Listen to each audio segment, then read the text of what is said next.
Bloomberg Audio Studios. Podcasts, radio, news.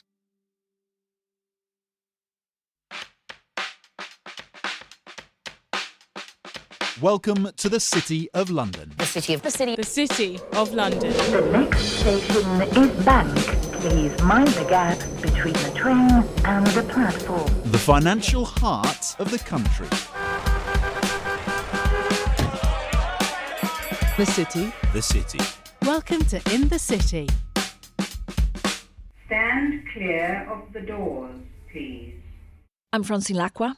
I'm David Merritt. And I'm Allegra Stratton. And on this week's In the City, a look at whether female leaders are taken less seriously than their male counterparts. And if that's the case, what businesses can do about it. And with us is Ann Sieghart, who is visiting professor at the Global Institute for Women's Leadership at King's College London and author of The Authority Gap, Why Women Are Still Taken Less Seriously Than Men, and, this is the important bit, what we can do about it. Hello, Ann. Hi, Allegra. So go on then, set out, are women taken less seriously? I'm afraid to say women are still taken less seriously than men. So we tend to assume that a man knows what he's talking about until he proves otherwise, whereas for a woman, it's all too often the other way round. And women are twice as likely as men to say they have to provide evidence of their competence, nearly twice as likely as men to say that people are often surprised at their abilities. Women of colour are twice as likely as white women to say these things. So basically, the further we are from the white male middle class default, the wider the authority gap becomes. Has there been no shift in this in years? I mean, we've talked about this on this podcast a lot, changing attitudes around here in the City of London, targets for diversity on boards, on hiring, on leadership. Has nothing shifted in the past decades? A lot has shifted in the past decades, and we're certainly seeing at last more women being promoted to senior jobs, though still nothing like enough. But if you look at the underlying cultural behaviour, everyday interactions, that's not changing. So there's interesting data from the McKinsey Lean In Women in the Workplace. This is an American corporation showing that over the past 5 years, this sort of behaviour, like being interrupted or talked over, or not being listened to in meetings, or having your expertise challenged, hasn't got any better.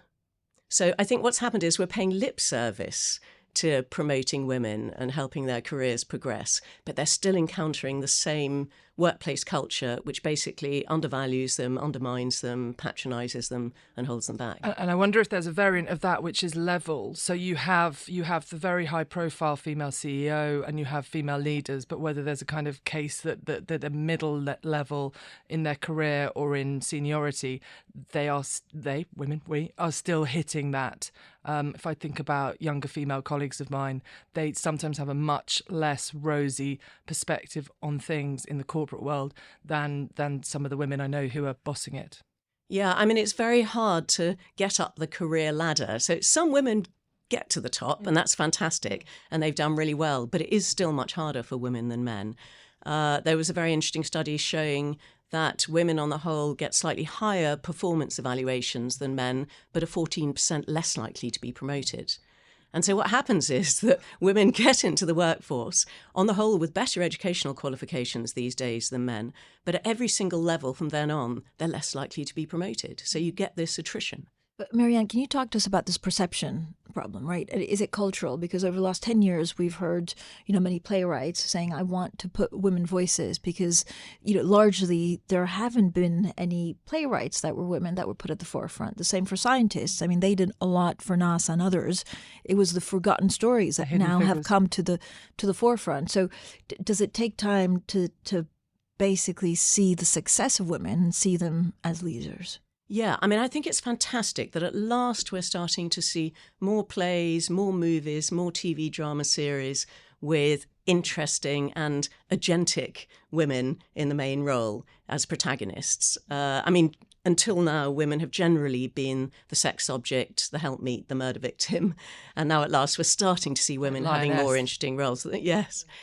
And that's great. And we're also seeing the BBC, for instance, has started something called the 50-50 Project, where a lot of its programmes are trying to get 50% women on air as experts, as pundits or whatever. Bloomberg do the same. Bloomberg doing the same. Well, that's fantastic, because all these things will gradually start to chip away at the unconscious bias in our brains that makes it much easier to associate men with authority than women with authority. I have a good news story, which was I'm on a board, and the CEO rang me yesterday, and I picked up, and he said, "No, I know this is difficult for you." Oh my God. That's a way to start a conversation. Yeah, exactly. And then he said, "But I want to do a board meeting in this particular week in January, and I know your son's got exams." So I was sort of, looking at the phone thinking, I think there is change, that he had remembered that he cared about that, and that he wanted to try and work around that. But again, I don't know whether sort of lower down, whether that experience is embedded in, it certainly is in that company, but in all companies. Yeah, and also I suspect he's probably got children or has had children doing exams. I don't know if you experience this as well, is that the men in offices tend to be a little bit more vocal about that. Yes, they might I have say, experienced that. Hey, I put my hand up. I've got to go to sports day. Syndrome, yeah. Whereas actually the mums might be a little bit more reticent because they're a bit more embarrassed to say, I need some time off. So the men will sort of badge themselves with it really proudly. That's totally right, yeah, Dave. As always, bang on. Yeah. Marianne, how do we achieve progress? So is it, more men in the office saying, well, I'm doing it, so should the women? Is it, do women also hold themselves back because we put ourselves under so much pressure to be there for the school plays where, a man maybe in the past hasn't put himself under that much pressure? Elliot Ray is a campaigner, and he started something called Parenting Out Loud, which is to encourage men to talk about their parenting at work and, to talk about the sports days and that sort of thing. And I think that will really help women in the office. But it's not just parenting responsibilities that are the problem. It's a much deeper bias, assuming that women just aren't quite as good. We've seen a landmark appointment of authority, we could say, in Britain, the first female chancellor, the Exchequer, in 800 years. She's also getting a lot of flack, isn't she, from the press? I'm curious, Marianne, what you think. Now, regardless of one's political views, whether you agree with the measures in the budget, but the attacks on her integrity, her competence, her ability to be an economist, all of these things. Do you think there's a connection there with all of the things that you've just been saying? Yeah, I think there's a big connection. Now, look, I'm not going to defend her for bigging up her job at HBOS because that was just simply wrong. And, you ought to be accurate in your CV. But nonetheless, I think the attacks on her have an element of the authority gap. You're not really an economist. She was 6 years or 7 years an economist at the Bank of England. That's a very difficult job to get. She did a master's in economics at LSE, which I know is an incredibly hard course. George Osborne read history. Alistair Darling, I think, read law. Nobody said, I wonder if they can add up. Gordon Brown didn't do economics even. And, he's remembered as rather a successful chancellor. Nobody questioned their credentials, but they're really piling on to Rachel Reeves. So how do you fix it? We speak to Christine Lagarde quite a lot, and she talks about this very openly. And she says the concern is that to be a female in leadership, you have to be extraordinary. You have to be great. You have to be the best. Whereas there are many mediocre men that get in high, powerful jobs. And so she says, equality is only when you start appointing mediocre women in top jobs. Yeah. Then it'll be fair. How do we get to that point? Yeah, I'm not advocating, by the way, of getting mediocre women. But actually, Helle Thorning-Schmidt, the former Danish Prime Minister, said exactly the same thing to me when I was interviewing her for the authority gap. We'll have true equality when we have as many mediocre women as men in top jobs. Christine Lagarde has really noticed the authority gap in action. She says that when women speak at meetings, sometimes she notices the men just glazing over or surreptitiously checking their emails on their phones under the table. And she has to say to them, listen to what your colleague is saying. So the only way you can deal with it actually is to open men's eyes to what's going on. And the trouble is that so many organisations, they're worried about the lack of progression of women in their organisations. And so they concentrate all their efforts and all their money and all their energy on trying to fix the women, as if it's women who are somehow deficient. And so they send the women on these leadership courses and these empowerment courses and assertiveness training courses. And then they come back from these courses to exactly the same culture that was holding them back before. And they're even more frustrated now they're empowered, right? And there's some fascinating BCG research which shows that in businesses where men are involved in gender equality, 96% report progress, compared with only 30% when the men aren't involved. What's very powerful about your work is that you are demonstrating as well that when you have those women elevated to not just the most senior, but sort of, senior at every level, if you understand, sort of senior in the middle ranks as well and so on. But what is powerful is you demonstrate the economic value of that. There's obviously a social value and a kind of holistic value, but also those companies seem to do better. Yeah, absolutely they do. I mean, for a start, you're fishing in a wider talent pool, right? If you are maximising the potential of 100% of your employees rather than only 50%, you're going to do better just by definition. Also, having a diversity of views and outlooks around the table is going to lead to better decision-making. The sort of courses you're talking about that companies have engaged in, and we have programs like this at Bloomberg about understanding our managers and how to create a more diverse and gender equal workforce. But of course, we're all aware that there has been a backlash against this. And this was a big issue in the United States election that's just concluded as well. And for the second time, Donald Trump has beaten a female Democratic leader. So what is your assessment of this backlash and where we are in that cycle? And is it just a natural reaction from vested interests here? And in fact, the progress towards a more equal workplace and culture is going to continue? Are you worried about us falling back, particularly with the new president-elect? Yeah, I'm really worried about it. Why is it happening? Well, the philosopher Kate Mann wrote that when a group of people starts to lose their privilege, they feel not just levelled, but flattened. Now, men are not being flattened, and they're not even being levelled yet. I mean, how many female FTSE 100 CEOs do we have? I think it's 9 at the moment. So that means there are 91 men and, 10 times as many men as women. And yet men are feeling flattened. It's really difficult because we've got nowhere near equality yet. I mean, again, there's, especially in the US, there's concern about drug abuse. There's fentanyl. I mean, there's a lot of concerns, right, that affects also young white males, Black Hispanics males. Yeah, I mean, we need to talk about men's problems as well as women's problems. And I think we haven't done enough about that. Why are young men more likely to commit suicide than women? A lot of young men are killing themselves, which is awful. A lot of young men are lonely. And, part of what I want to do is dismantle the stereotypes that mean that men can't talk to each other about their feelings, that men are much less likely to go to the doctor if they're feeling really awful, And so I think that dismantling these stereotypes is actually good for men as well as women. Do you think one of the tools to fix things like the amount of CEOs in the FTSE 100 who are female is a little bit more affirmative action, so some more quotas, some more direction from the government, or do you think that might invoke more of a backlash as well?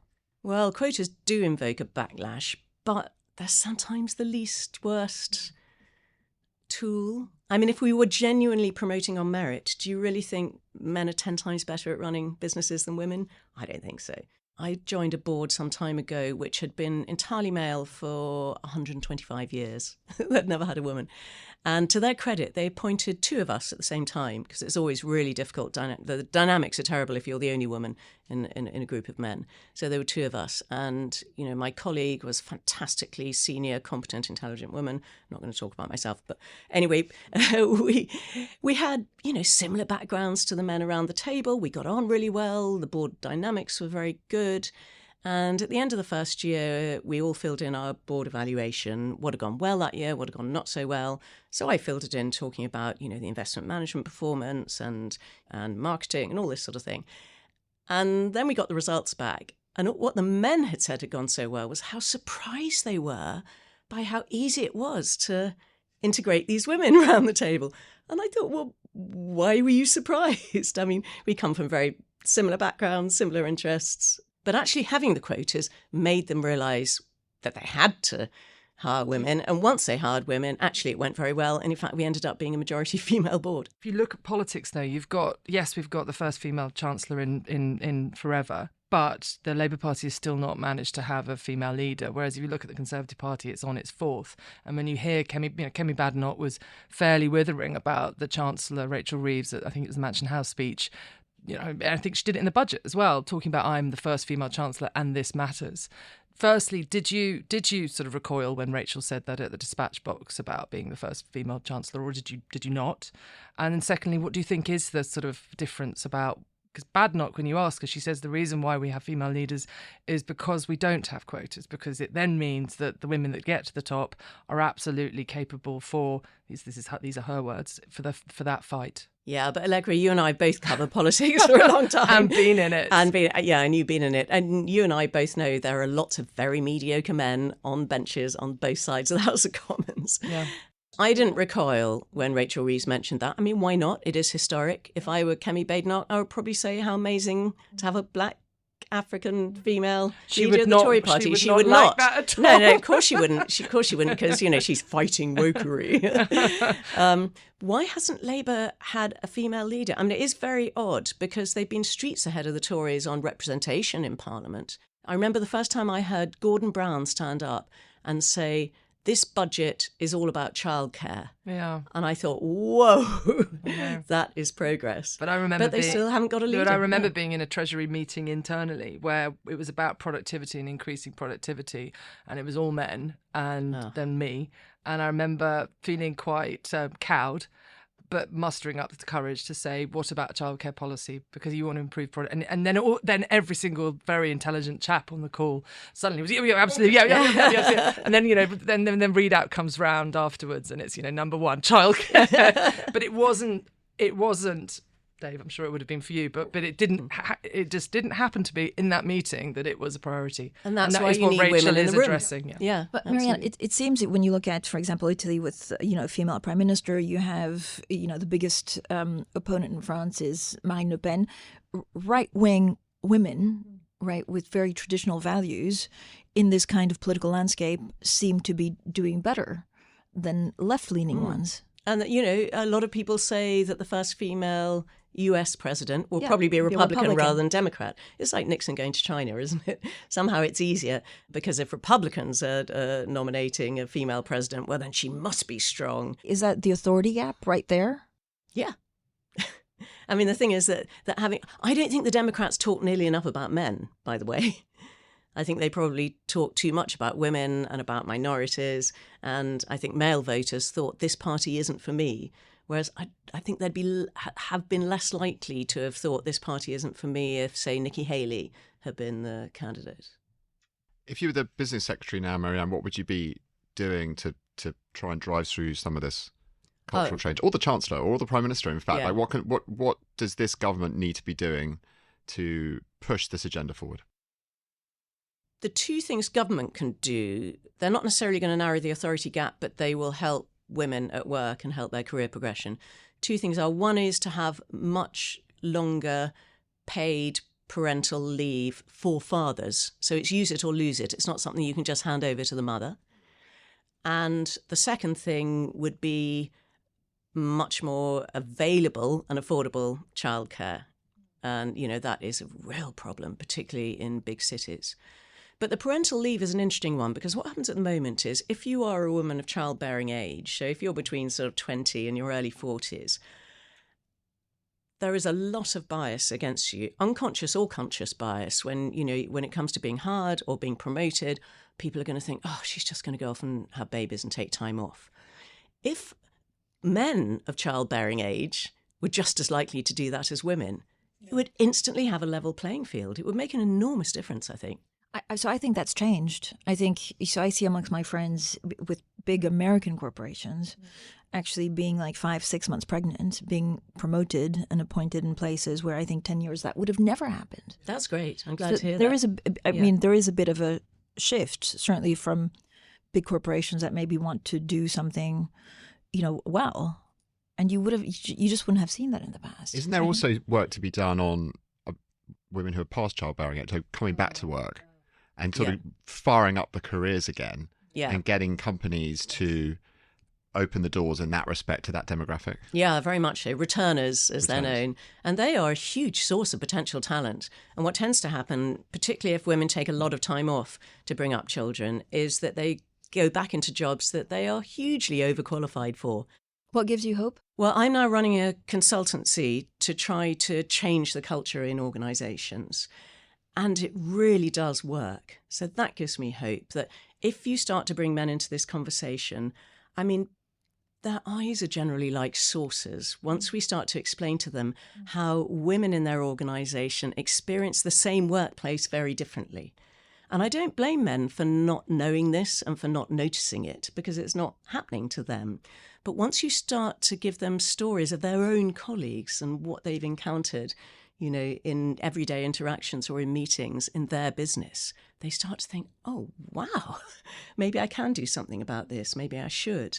And, you know, men have said to me, I never noticed the authority gap before, but now I see it everywhere. Once the authority gap starts to become a topic of conversation in an organisation, then it becomes much easier to call it out in, you know, a gentle way. So I always recommend that people just say, oh, I think that was a bit of an authority gap moment. And then you can discuss it. And what you're doing is you're naming the moment rather than the person. So it becomes much more neutral, much less charged. But each time you call it out, the person who did it, you know, who interrupted you or didn't listen to what you were saying or whatever, will think, oh, yeah, maybe I won't do that next time. And you can really change the dynamic of meetings. And then women will contribute more and their ideas will be listened to more. But you also, I think men also need to think about the little micro boosts that they tend to give other men. So if you're a male manager and, you know, you're doing a pitch to a big client and you need to ask one of your juniors to come along with you, without noticing it, because of affinity bias, you're probably more likely to choose the young man who reminds you of what you were like when you were that age to come along and do it more than the woman.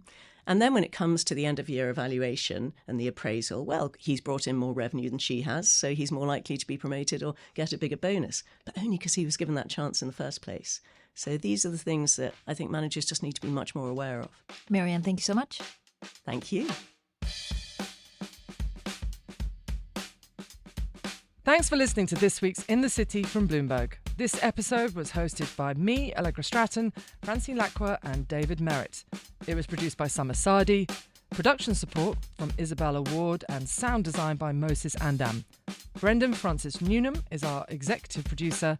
Sage Bauman is head of podcasts. A special thanks to Ann Sieghart. Please subscribe, rate and review wherever you listen to podcasts.